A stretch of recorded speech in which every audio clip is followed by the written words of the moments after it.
Olá, companheiros. Em função do momento que nós estamos passando atualmente, eu resolvi falar um pouco de um estudo que nós demos o título de A Liberdade no Cárcere. É um sentimento que muitos estão me relatando de se sentir limitado, aprisionado, né, impossibilitado.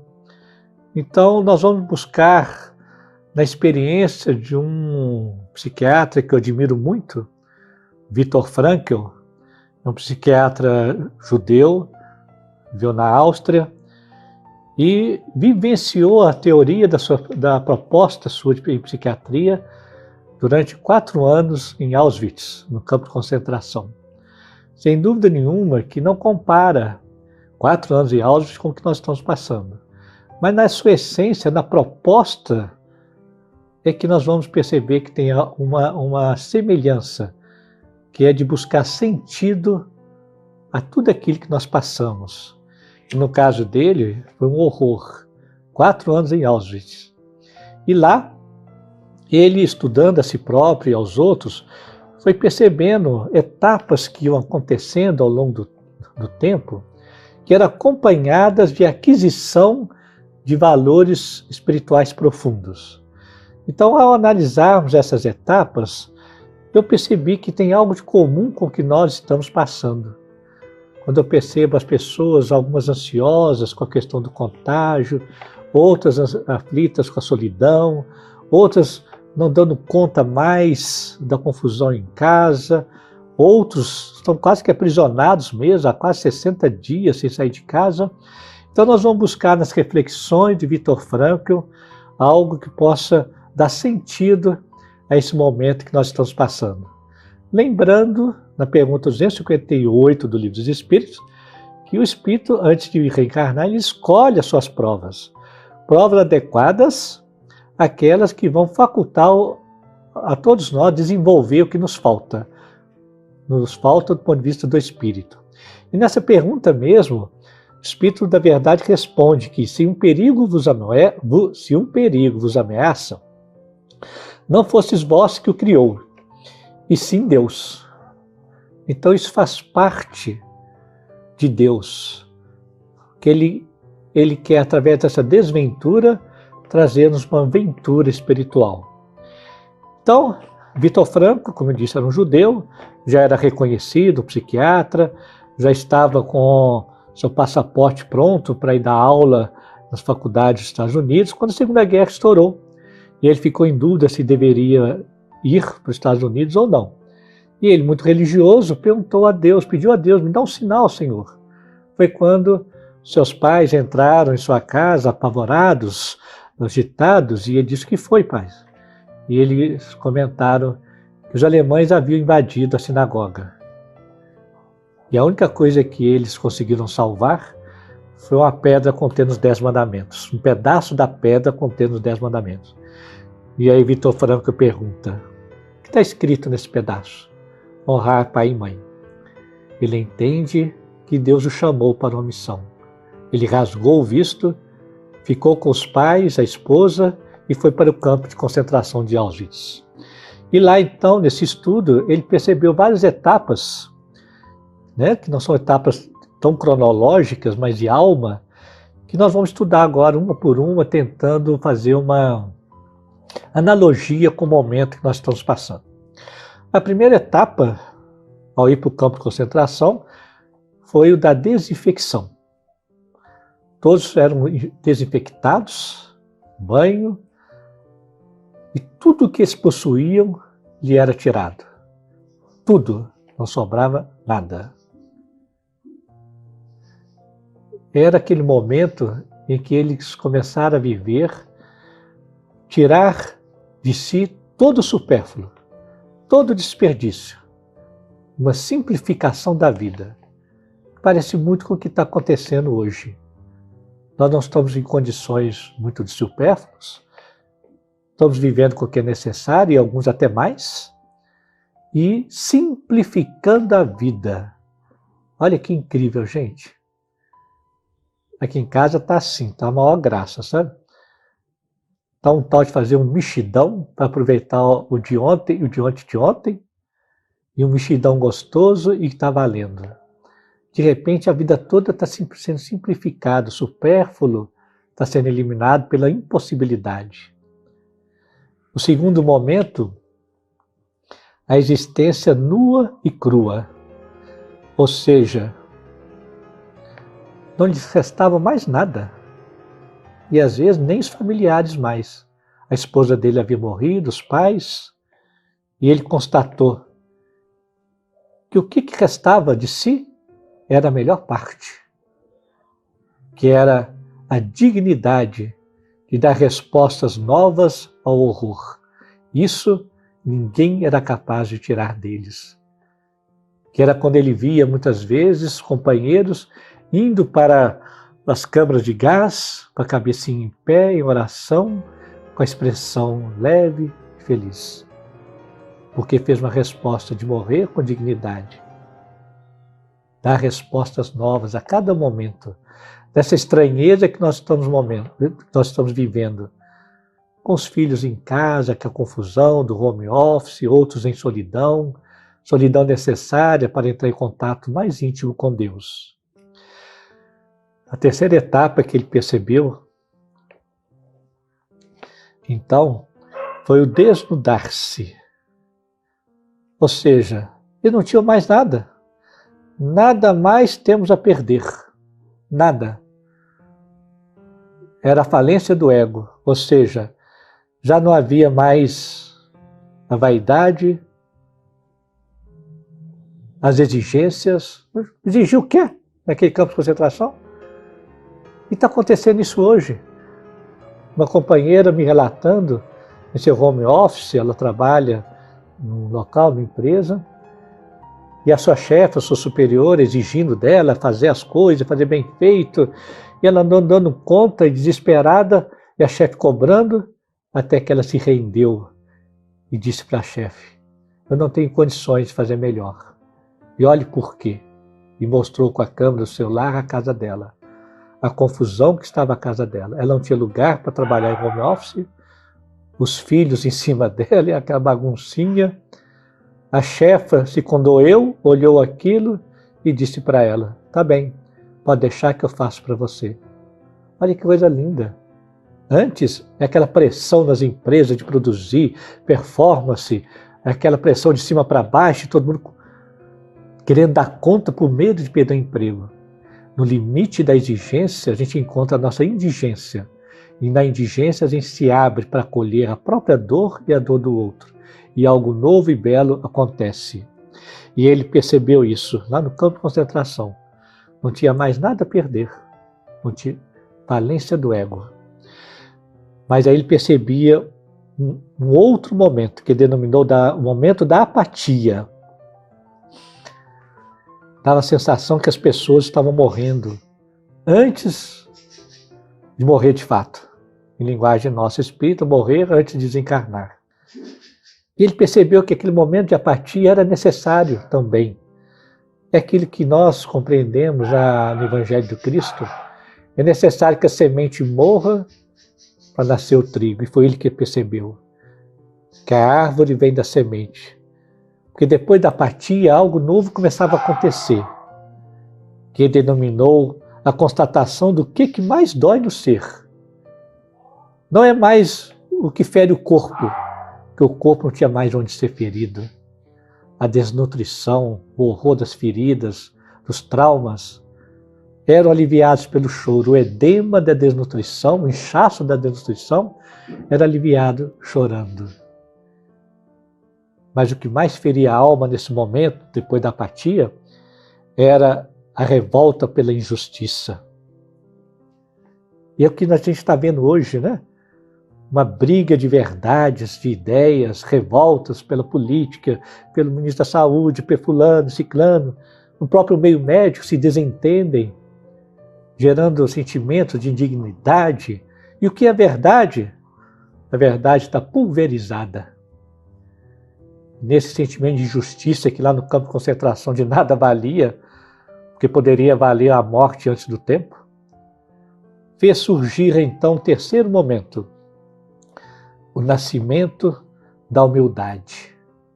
A percepção que nada mais valia as ideologias, as exigências, quem está certo, quem está errado. O que adianta ficar com a sua verdade, a minha verdade, com a minha ideologia, em detrimento da pessoa, do outro? Naquele momento, então, era mais sensato, e até pela sua própria sobrevivência, abraçar o outro, acolher o outro, ao invés de excluí-lo. A outra etapa, o outro momento, vamos dizer assim melhor, constatado, era dos sonhos. Os sonhos, os poucos momentos de sono, era para aliviar a fome. Sonhava com um armário cheio de guloseimas e a mente se alimentava e aliviava a fome. Mas ele percebeu que havia a morte de um outro sonho, a morte do desejo e da esperança, e que era necessário, porque o desejo causa sofrimento. Desejar gera sofrimento. E a esperança, ele percebeu que aqueles que tinham esperança que a guerra ia acabar, e a guerra não acabava, adoeciam e não davam conta. Essa esperança mata. Mas havia uma outra esperança que dava vigor ao ser. A esperança em si mesmo e em Deus. Não que a guerra ia acabar, mas que eu seria capaz de vivenciar qualquer circunstância com uma outra resposta, com uma dignidade. Que eu seria capaz de continuar ali, lutando pela vida. Uma esperança em mim e em Deus, e não nas circunstâncias. É quando eu ouço as pessoas falando, não, tem esperança, vai passar. Essa esperança enfraquece a fé, porque deposita a fé no outro sob a forma do governo, do tempo, e ainda exigindo de Deus que tire de mim aquilo que nos deu, o que é uma negociação da fé. E a morte do desejo é necessária, porque o desejo cria a constatação da impossibilidade da insatisfação, que não encontra campo de preenchimento. É melhor não desejar, mas viver o que é possível. E esses momentos estavam então, sequência, a nascer um momento incrível, que ele percebeu da ausência de sentimento. Já não sofria mais. Já não sofria vendo a morte, a fome, a miséria, a saudade. Começava a nascer aí o que no budismo e no hinduísmo chamam do ser equânime. E que no Evangelho segundo o Espiritismo, no capítulo Loucura e Suicídio, coloca lá que o maior antídoto da loucura e do suicídio é passar pelos reveses da vida com indiferença e até mesmo alegria. Indiferença não é virar as costas, mas é não engolir a pílula do sofrimento que a mente gera, que a mente fala, eu estou cansado, pronto, sofreu. Eu queria comer isso, aquilo, e não tem, sofreu. Fulano morreu, sofreu. A indiferença é desenvolver a capacidade de entender que, se Deus é causa primária de tudo, Deus é amor e justiça sempre, e nós somos espíritos, e a vida humana é passageira, e todas as vicissitudes da vida guardam a potencialidade de fazer desenvolver em nós o amor universal, nós vamos então aprendendo a passar pelas vicissitudes com essa indiferença, com o ser equânime. E isso ele observou lá no campo de concentração. Não havia mais sofrimento diante de tanto horror. E finalmente constatava a última etapa, que ele denominou da religiosidade. É quando nascia uma força, uma vitalidade doadora. É quando ele percebeu que o maior sentido da vida não é perguntar o porquê e nem querer se realizar com o mundano, com o condicionado do mundo. Mas o sentido da vida reside no para quê e para quem. E aí ele percebeu, naquele horror, que dar-se, que doar era a maior alegria naqueles momentos. Era uma visão revitalizadora. Daí que nasce a grande conclusão de Viktor Frankl no campo de concentração. Que o mais importante da vida não é o que eu espero da vida, mas o que a vida espera de mim em qualquer circunstância. E a vida espera que a gente saia da condição de mendigo, pedinte, para a condição de doador. Viver como Paulo dizia, eu me contento com o pouco e com o muito. Não importa.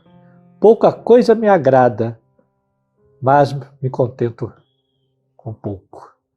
E ele percebeu isso. De modo que coisinhas simples ali se tornaram grandiosas. Um toquinho de cigarro que eles achavam, eles guardavam para fumar semana que vem em grupo. E era mais revigorante, ao invés de guardar o pão para a noite, oferecer o canto da alegria para aqueles que não davam conta e compartilhar o pão. Esses eram renovados em sua alma e seu vigor. E nessa religiosidade que nós poderíamos chamar de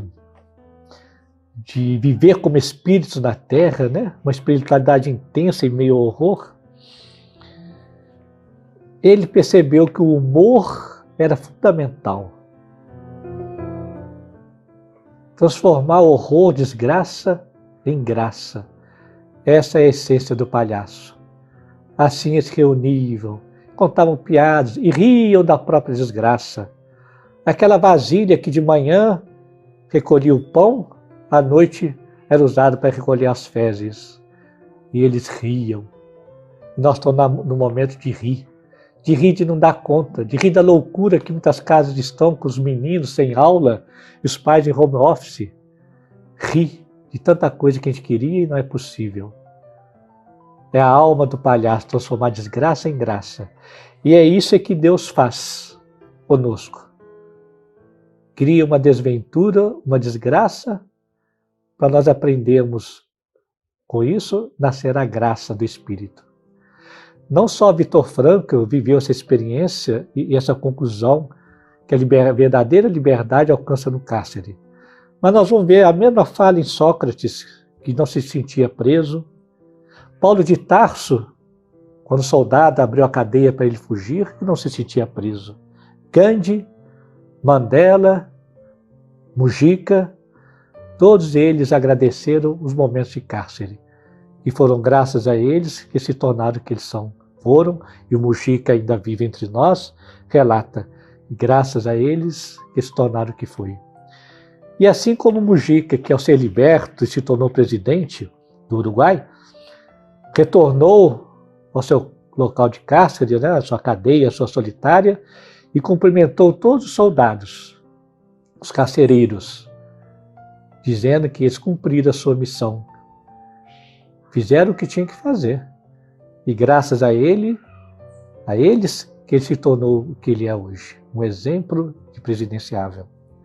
Viktor Frankl também fez assim. Quando a guerra acabou, ele protegeu alguns soldados alemães dos aliados, porque entendiam que eles tinham uma razão de ser. Viktor Frankl conseguiu ir além da própria verdade, do seu próprio conceito, entender a verdade do outro, e abraçou a verdade do outro, protegendo alguns alemães de seus aliados. Então fica essa proposta de vivência que não é fácil, é trabalhosa, mas que pode nos conduzir a novos patamares de espiritualização, de modo que a gente não necessite mais a dor para alcançar aquilo que ela faz conosco. Que a gente possa fazer pela alegria de viver, pela alegria de ser aquele que não vive mais a lei, como diz Paulo, que o Senhor veio nos libertar da lei. Porque aquele que age pela lei não tem a graça do Senhor, mas sim aquele que age pelo Espírito, vivendo a lógica do Espírito na condição humana. Então, fiquemos com essas lembranças agradáveis desse homem, desse Espírito que delegou para nós essas coisas maravilhosas, para que um dia possamos atingir a felicidade incondicional do Espírito. Muita alegria e paz para todos e, em breve, Vamos continuar juntos aí, trazendo as nossas trocas de vivências. Abraço a todos.